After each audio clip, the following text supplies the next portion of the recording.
Okay, what's up, guys? So, What Culture Wrestling has uploaded a video called 10 Most Protected Finishing Moves in WWE. Now, I'm going to assume, it's moves that they just don't want to let go of, or, well, of course, it has something to do with the, finishing moves and stuff. They're wrestling finishers. I'm trying to think back, because I remember they did, a video. I didn't even see that video, but I knew what the video was talking about. Moves that they had to let go of. So I'm going to assume this is the opposite, moves that they don't want to let go of, and that's why they're protecting them to try to make them more safer to perform in the ring and things. But I don't know. Let's see what they're going to be talking about. But till then, make sure you go subscribe to What Culture Wrestling. They upload some of the best WWE videos out there and things. Always go to them if I want to look for something WWE related, because I know they're gonna have something. I don't even think this is their main channel. They have a channel called What Culture, and I think they just go over everything. So it's this, it's cool that they got this out. So go subscribe to them, show them some love. They're close to hitting 1 million subscribers. Let's get that for them. Let's make them hit 1 million subscribers. But until then, let's check out this video. A little bit loud. It's a little bit loud. It's a strenuous time to be a wrestler. The impatience of the Ute today. Yes, you, the Ute, with your goddamn mannequin challenges. You're creating a climate that demands bigger and better from your superstars. And how best to ramp up a match and make it feel big like your mum likes it? Then by kicking out of a good finisher. It's massively overused today. The Styles Clash has already been kicked out of multiple times. The AA is almost a transitional move by this point. The F5, the Tombstone, the Stunner, all have felt the sting, especially when WrestleMania comes to town. But there are a handful that have been treated with dutiful reverence, including some that will surprise you and some that will really annoy you. Honorable mention: those are the well-known fans of WWE. They, especially that little girl, she even had her little spot. I remember she was wasn't she she had some, it was I think it has something to do with the Miz. And she went, I think it was on Monday Night Raw, and she came to Monday Night Raw and was just giving Miz side eye left and right. So I'm and then the black guy, I don't even know whatever happened to that black guy. I know he's probably all I'm going to forever be known. One of the most the craziest reaction faces out there. He had the most craziest reaction.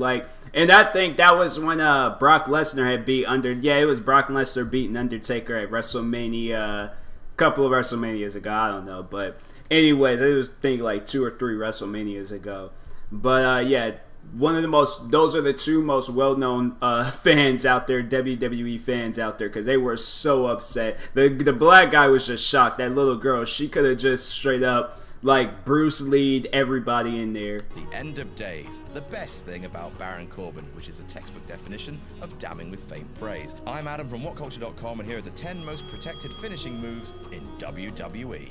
Number 10, the WMD, otherwise known as the KO punch, otherwise known as the Big Show showing his affection for you by giving you one of those, you're all right, kid, taps on the chin. Frankly, the move's a total box, which makes it baffling it's been treated as the deadliest bastard in the world at times. Sure, some people have kicked out of it, Brock and Sheamus springs to mind, but it makes the list because even recently it's done objectionable levels of damage to top stars. It eliminated goddamn Cena from have you seen dude's hand? We're talking about Big Show. There's an old wrestling magazine I have. They had his whole entire hand covering up the page, and I think it was those WWE Kids magazine. I remember when they were doing that. I don't even think they still do that, but I remember they had his hand in the magazine, and honestly, I think it took both of my hands just to match with his. And I'm dude has a big hand. You get hit by him this dude. Didn't he crack the windshield of a Jeep on wrestling and things? And you really think somebody's gonna be able to stand up to that type of hit? Come on. I think even the Great Khali, that chop, that that karate chop move that he was doing to people, he had to stop doing that because they say that killed the guy or something. So Survivor Series 2014, and it almost single-handedly, do you get it? Do you get it? Single-handedly, do you get it? Ruined the Royal Rumble 2015. It rendered Ziggler, Wyatt, Ambrose all useless, all dumped over the top rope because they'd been killed by a stupid punch. I hate it. I hate it goddamn much. Number 9, the spear. Or to narrow it down, I don't know, the spear, that'll always be like a well-known, like Edge was, I mean, yeah, all these other wrestlers doing the move, it's like, okay, like Roman Reigns, when he does it, I'm like, I mean, it's, yeah, I guess, but it will forever be known as Edge's move. Like, that's his move. It should have just been closed off to him and things. So it's like, I mean, I don't know, like, it's, I like the move. I think the move is okay, and it's a decent, good move. But I guess if it does hurt some people, I mean, yeah, if it's just 300 pounds just running towards you or 200 pounds running towards you, I mean, yeah, that'd be a little bit difficult to stand up to and things. But I don't know. I feel like there shouldn't be all these different wrestlers doing it. That should have just been closed off to Edge. Like when he retired and I started seeing all these other wrestlers doing it, even Christian did that mess. I'm like, that's his move. That's Edge's move. Don't do that move. Reigns' spear. How many times has this happened? Big Dog Roman the Dog, Big Dog, gets hit with 2 of his opponent's finishers and neither puts him away, whereas 1 spear is all it takes for him to achieve ultimate victory. It's pretty damn protected is what I'm saying, especially since the Shield split up, but it's not completely impervious to kick out. Seth Rollins has done it. Brock Lesnar kicked out of 2 because he's a tropical storm in shorts. The Undertaker kicked out of 1 on goddamn Raw, but that was ages ago. Despite a few kickouts, it's still an utter beast of a move. Number 8, the Cobra. Oh my god. Sit down. Oh my god. That move is just... he was doing that Santino Marella. He was, oh man, he shouldn't have thought of that move. He should have did something else, like a clothesline or I don't know, a DDT something. But I've got some bad news. Now I've tried to find examples that prove this to not be the case, but I can't. That move, man. Only one man has ever kicked out of the Cobra. Oh my god. Yeah, that's right. The Punch and Judy version of the finger poker doom. The world is cruel. The world is wicked. It's I alone whom you can trust in this whole city. Now, sure, the only reason this bollock of a finisher has been protected as much as it is because Santino's a comedy mid-card who only tended to hit other lesser mid-carders with it because, it's humiliating. But still, how dare emuing someone in the chest be kicked out of less than a stone-cold stunner? Oh, and if you want to know who was the only person to kick out of the Cobra, it was Daniel Bryan. Okay, wow. Well, technically Sheamus did it as well on Raw, but the Cobra he was hit with didn't have the full sock on it, so it was only 50%. Oh, what the f*** am I talking about? Number 7, the running knee. Speaking of Bryan, ain't no one kicking out of this dreadnought motherfucker. Bryan always had the LaBelle lock, aka the no lock, aka the yes lock, but when time came for his ascension to the main event... And he was good with them submission holds. I think that's when... That's what he said when he was on NXT for the first time and things. Like when he appeared in the WWE scene, that he was really good at submission holds. So it was just like, that's why I was just like, it was really interesting to see what he brought to the table and things. The running knee move, I always thought that was a good move. I like that move. That was a good move. A brand new Impact finisher. How do you know it was going to be protected as He used it to beat John Cena clean. That'll do it. Only 2 men have kicked out of it. One was Roman Reigns at Fastlane 2015. Of course it was going to be him. Don't you wink at me, Roman. Don't you dare. The only other occasion was WrestleMania 30. Bryan hit Orton with the knee, then Batista dumped Bryan out of the ring, then he pinned Orton, who then kicked out. I'm choosing not to count this on my list, though, because there was significant time delay and also Bryan didn't pin himself. That's wrestling for you. If you've got a problem with that, I refer you to this picture of Toru Yano demonstrating how like it. Number 6, the Red Arrow. Anyone who was watching NXT in 2014 will know that the main roster has I wasn't even watching it. Up. I watched NXT when that was what's that dude's name? Cause he Neville. Yeah, it was he. I don't even think he's. What is he doing now? I haven't even seen that guy in the scene. Like, hopefully he don't just disappear like. What was that? Yeah, Evan Bourne. Like, Evan Bourne, that dude just disappeared. I mean, I think he had a knee injury, but wasn't he supposed to come back? But I don't know. But yeah, it's like I haven't seen Neville in a while and things. But they're the Red Arrow. I thought that was a good move and things. I always thought. I felt like I was gonna say something else, and it just completely like seeing Neville and then just like trying to remember his name. Whatever was in my mind before, it is completely gone. So I don't know. It's gone. So let's just pretend like whatever I was going to say, I'm not going to say it, and I was just going to be talking about the Red Arrow, which is I think it's a good move and things, and I hope Neville returns sometime soon. I thought he was always a good wrestler, but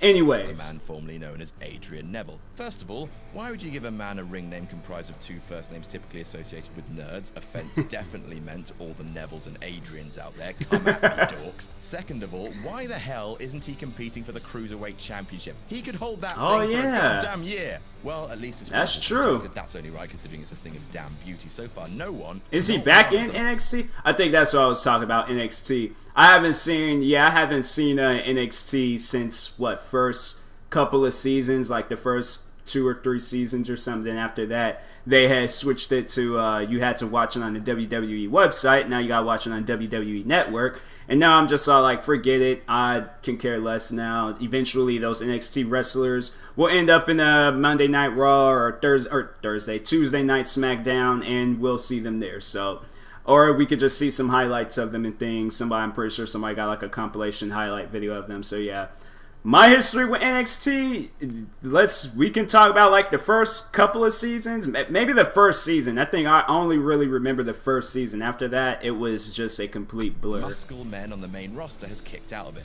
No bastard. Luke Harper kicked out of it once in NXT, which is a weird fact, but there you go. Seriously though, Adrian Neville. Why not call him Walter Winston if you want to sound like a Faye Bino character? Number 5, 3D. Tag team finishes tend to get people away fairly reliably because, well, you're being bonked by 2 dudes. It's frankly insulting if you kick out. Looking at you here, Undertaker, kicking out the X mark at WrestleMania 28, you long-haired son of a bitch. When it comes to double team finishes, though, few are as beautiful or well protected as 3D. It felled foes. They're not even doing anything now. So well handled that throughout their they had like their time. They wasted that time in TNA, and now then they came back into this younger generation. It's just like, yeah, you're gonna have a lot of people be trying to take you out and things in the scene. It's just like you're talking about the Dudley Boyz here. So yeah, I don't know. I thought their move was good. Maybe when they have the table involved or something. Like I think that's just what they were really good for, was them tables, ladders, or chair matches, or a ladder match and things. Because that's just, that's what I remember when I got watched some old videos of them. I always seen them in like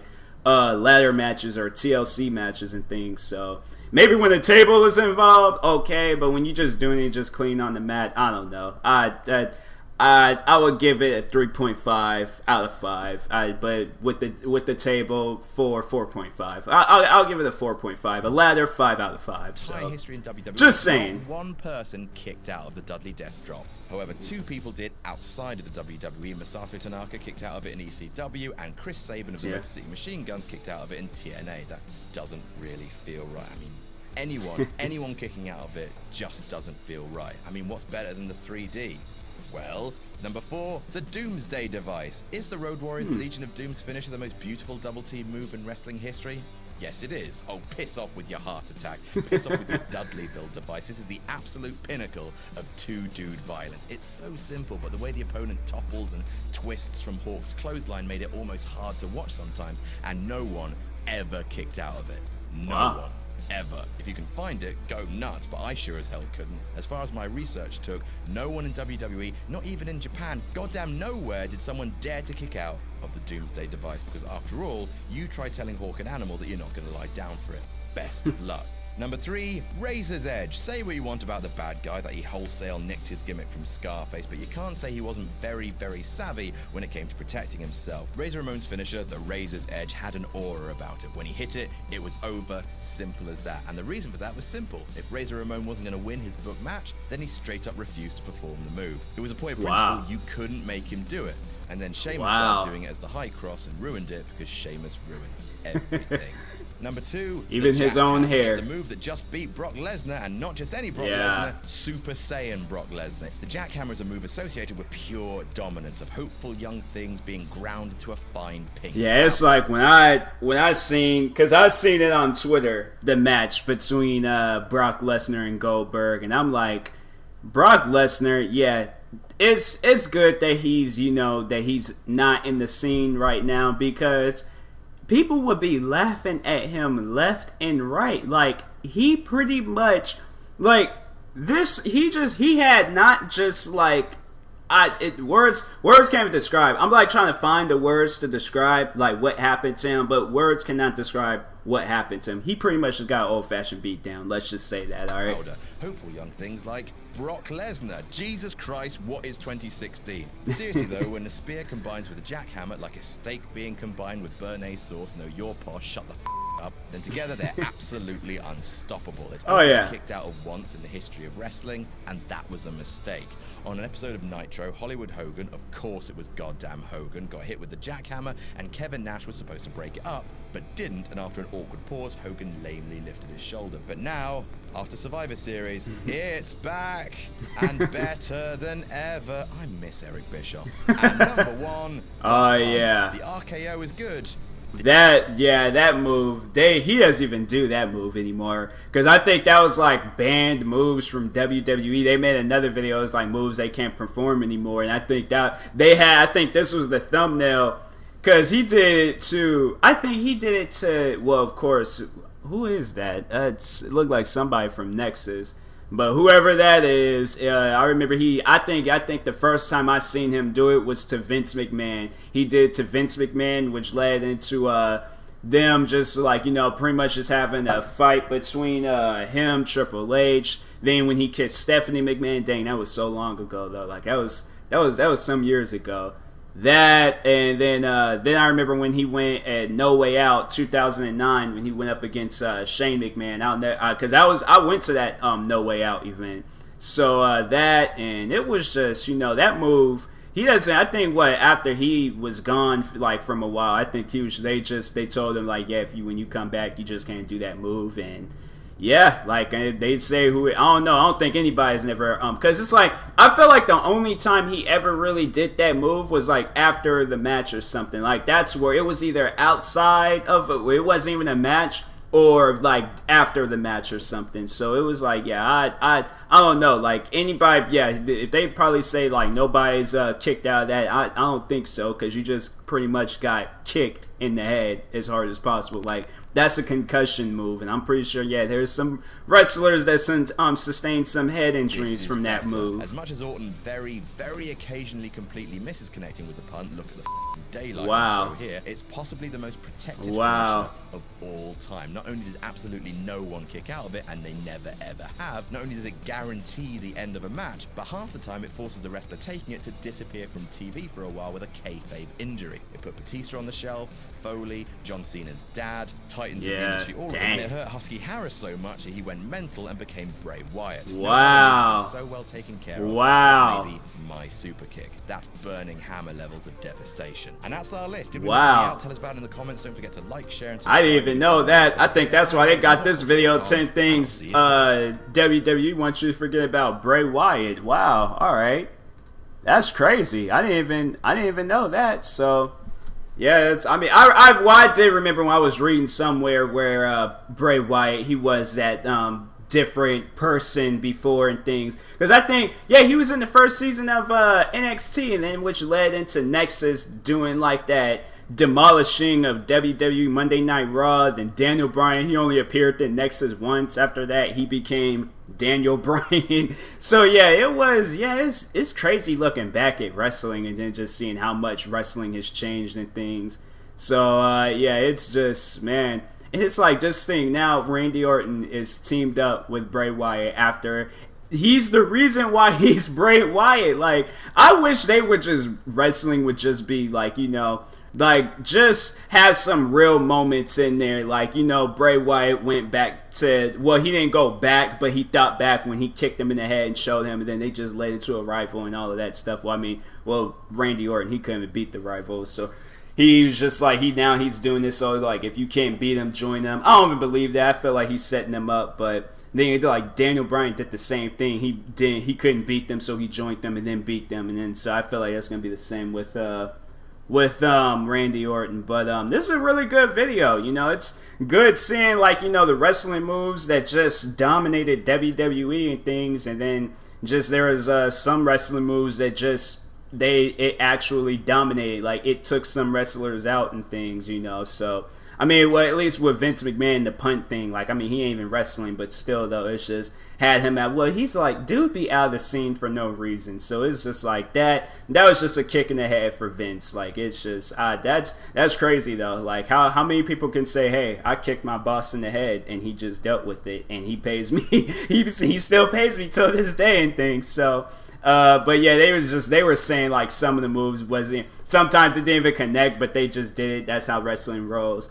Because I think John Cena, they did the same thing. He did the 5-knuckle shuffle, and he didn't even hit the person. He just, you see it like slightly almost hit them and things, but it didn't even connect. So yeah, you know, you got those days and stuff in wrestling, but I mean, it's still entertaining to watch. You know, it's just something you just watch and things. Like, I've been watching this since I was like, that was the only thing I pretty much can find on TV and stuff when I moved out here. There was no other TV shows. I mean, I had cartoons, but I was just all like, I'm trying to find me something else. So WWE came into place. So it was just, but you know, you gotta, you have those days where they do some, like, you know, some suspect stuff like, okay, did they really just get hit, or are they just like being way too dramatic? Like, come on now. But anyways, good video, What Culture Wrestling. Really enjoyed this. Make sure you go and subscribe to What Culture Wrestling for more videos like this. Like I said in the beginning of the video, they are close. 50K, actually no, 48K away from hitting